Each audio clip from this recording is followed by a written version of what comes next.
Kaya, lahat, sabi nga, ibigay mo sa Kanya. At nang siya ang maghari. Malungkot po ba kayo?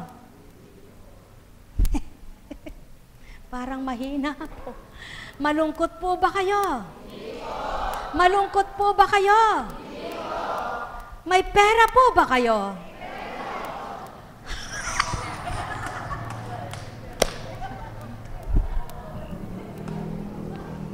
Ako po, walang pera. Meron ako. Ano ba yun? Lapel. Mabuti pa kayo may pera. Ako wala. Pero, may pera ang Diyos ko eh. Kaya hihingi ako sa Kanya. Buhay po ba ang Diyos? Kaya mamaya, may pera na ito. Kasi lapel ngayon, mamaya pera. Buhay ba nga ba? Naku, Panginoon ko at Diyos ko. Bakit nga ba ang pera katambal sa buhay ng tao, no? Hindi ka pwedeng mabuhay ng walang pera. Tama po ba? Sa palagay ng tao. Pero alam niyo po ba, pwede ka palang mabuhay kahit na ang pera mo'y barya. Dahil mahal ka ng Ama. Wala kang papel. Wala kang perang papel, barya. Wala kang ulam. Nagpadala ng ulam. Anak, dahig pa yan sa papel. Nagkaulam ka. Sa isip mo, Diyos ko at Ama ko. Huwag mo po akong palituhit paguluhin, sabi mo. Wala po akong pambili ng gamot ko Anak, pati ba naman pambili ng gamot mo, tinatanong mo sa akin. Ba't di mo sabihin sa akin, Diyos ko, pagalingin mo na ako. Buhay ba nga ba? Sabi ng tao, Diyos ko, maubos na ang gamot ko, wala akong pambili. Anak, umaasa ka pala sa gamot mo Hindi ka pala sa akin umaasa. Kaya pag naubos ang gamot mo, talagang kawawa ka na. Dahil sa gamot mo, doon ka nananalig, hindi sa akin Pero pag sinabi mo, Diyos ko, maubos man ang gamot ko, ngunit nandyan ang lakas ko sa iyo. Kaya alam ko, wala mang gamot ako, lalakas ako. Buhay ba nga ma? Buhay ba nga ma? Nako, tuwang-tuwa ang Diyos ninyo. Dahil totoo siya Pero kapag sinabi mo, wala akong gamot, Diyos ko, wala, sumarap pa sa altar. Sabi niya, Diyos ko, wala na po akong gamot, paano po akong gagaling? Diyos ko, anak, umalis ka nga sa harap ko, sabi niya, tinawag mo pa akong Diyos ko, wala ka lang gamot, hindi ka nagagaling. Nakakasigaw, ano? Manapa, sinabi niya, Diyos ko, wala na po akong pera, wala po akong pambiling gamot, pero ikaw ang dakilang manggagamot. Inaasahan kita. Kahit wala akong pera, ako'y gagaling. Naku, natuwa siya sa'yo.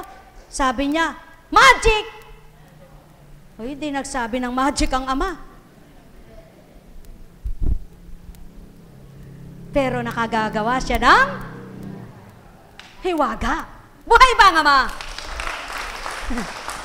Diyos ko, paano pa po ako nito? Wala akong kakainin mamaya. Naglingkod po ako sa'yo Kasi inuna kita pagkatapos wala akong kakainin, anak, ba't mo ako sinusumbatan? Naglingkod ka sa akin, ngayon sinusumbatan mo ako. Tanda ng walang pagtitiwala yan. Kung may paniniwala at pagtitiwala sa akin, pagkatapos mong naglingkod, umuwi ka sa inyo, hindi mo namamalayan, may aabutan ka. Yun ang totoo. Kapag tapat kang lingkod. Pero pag hindi, Diyos ko, sabi mo, pag naglingkod ako sa iyo, hindi mo ako pababayaan. Ba't ngayon pinababayaan mo ako? Sabi ng Ama sa iyo, malis-alis ka nga anak sa harapan ko at baka batukan kita. Kailan ako nagpabaya sa iyo? Ikaw ang pabaya sa sarili mo. Wala kang tiwala sa magagawa ko. Kaya umalis-alis ka, hindi kita lingkod. Kanino po ako? Siguro doon sa nalilinlang sa iyo. Ano po gusto nyo? Diba? Kaya, ikaw ba? Nagutom ka na? Nawala ka ng pera? Pero mahirap ka. Mayaman ka sa Ama. Yan ang lingkod niya. Buhay ba ang Ama? Buhay ba ang Ama? Oh, Diyos ko po. Kaya po ako'y hindi makasimba kahit araw ng linggo. Kasi po kahit araw ng linggo ako'y nagtitinda Kasi pag hindi po ako nagtinda, hindi kami kakain. Yan pala pananaw mo't paniniwala mo. Kaya pag hindi ka nagtinda, hindi kayo kakain. Nagkasakit. Hindi nga sila kumain. Buhay ba nga ma? Subalit, dahil gusto niyang maglingkod, dahil gusto niyang makilala ng Ama, iniwanan niya muna yung pagtitinda niya. Sumamba muna siya. Nanikluhod sa Kanya. Diyos ko at Ama ko, alam ko, hindi man po ako nagtinda ngayon sa karamihan ng tao. Ito ang oras na maraming tumutungo sa palengke. Ngunit pagkatapos ko pong sumamba sa iyo, pahahatdan mo ako ng mamimili. Nagulat ka pa, pagbaba ng tinda mo, ubos na. Dahil totoo ka sa Kanya. Nagsimba ka, humingi ka lang ng pera, humingi ka lang ng biyaya, humingi ka lang ng kung ano-anong hiningi mo. Sabi ng Ama, sawang-sawa na ako sa hiningi mo.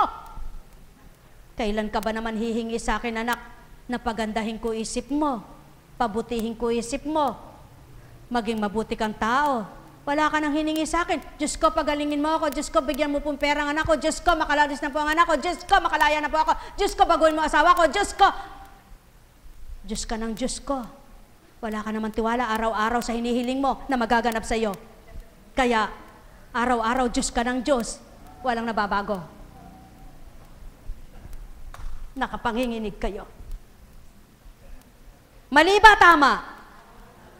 Tandaan po ninyo, yung hindi nakakaunawa, sabi niya, maniwala ka dyan kay kunchig-kunchig na yan. Maniwala ka dyan kay apo-apo kunching na yan. Pinag-apo-apo pa niya yung sinasamba niya. Kung walang apo, paano siya kaya? Pati yung apo nasasama tuloy sa kunching. Kunching na lang itawag nyo, wag na apo kunching. Pati yung apo napapahamak sa mali niyong salita. Kaya mas maganda pa tawagin mo na lang kunching. Wag mo na isama yung apo kunching.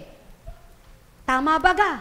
Sapagkat ang apo ay nagagawa. Ang kunching wala. Kaya sinama sa apo para may magawa si kunching. Buhay ba nga ma? Buhay ba nga ma?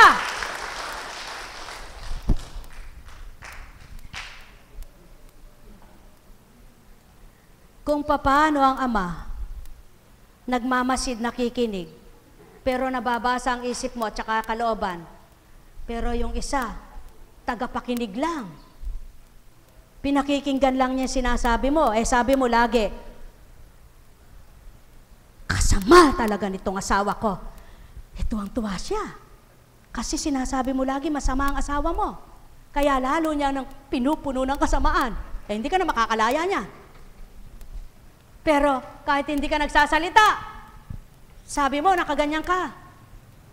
Pero sa isip mo, dinudulog mo siya sa Ama. Hindi na ba pakinggan nagahari sa kanya, kaya masama siya. Kala ko ba mabuti ka? Ba't di mo alam yun? Magandang umaga po. Buhay ba nga ma? Buhay ba nga ma? Buhay ba nga ma? Kaya ang gawin mo, hinaing at daing, ibulong mo sa akin, huwag sa hangin. Sapagkat isip mo'y nababasa ko rin. Totoo ba yun? Ngunit sabi mo, Aba, Ginoong Maria, napupuno ka ng grasya, Diyos ka pa, Diyos ka pa. Pagtindig mo, hoy, balume ka Naku, karok na pala niya na kay ta, Diyos ko may kasawaya. Pinakinggan ka ba? Hindi. Katatapos mong nanalangin, nagchismis ka na. Simba ka ngene. Huwating ko malagong baro, na. Kaya pala sisimba maganda yung damit. Sisimba ka ba ngayon Huwating kong bayong alahas. Simba ka. Diyos ko, ala akong may kapamipi. Marinat na rin baro ko, ala kang luma. Ay, luma na ita. Bakit? Bago ba ang damit? Bago ka magsimba? Sabi ng Ama, siraman ang damit mo, anak. Kung puso mo'y buo, pakikinggan kita. Buhay ba nga ma?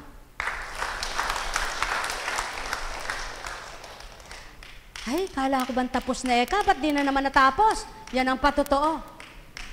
Ang salita ng Ama'y walang katapusan. Kapag hinanap mo'y masusumpungan. Kapag pinakinggan mo'y kakamtin mo ang tunay na kasiyahan. Kapag inayawan mo, nako! Hindi ka mapapabuti sa mundo. Magandang umaga po, magsiuwi na tayo. Sa pangalan ng Diyos Ama, Diyos Anak, Diyos Espiritu Santo, magsihayo kayong may galak sa puso nyo, matigib ng unawa kayo, sa tuwina'y alalahanin nyo, may Diyos Amang nakatunghay sa inyo, at tuwirang batid ang lahat ng kailangan nyo, mga dinadala nyo at pasanin sa buhay ay batid na batid ang timbang. Kaya't ibigay nyo sa Kanya upang kayo'y tulungang magdala sapagkat Siyang nagbigay, Siya rin ang magsasadyad sa buhay ninyo. Pagpalain kayo. Tayo na po. Sabi ng tao, uy, kabilis mo.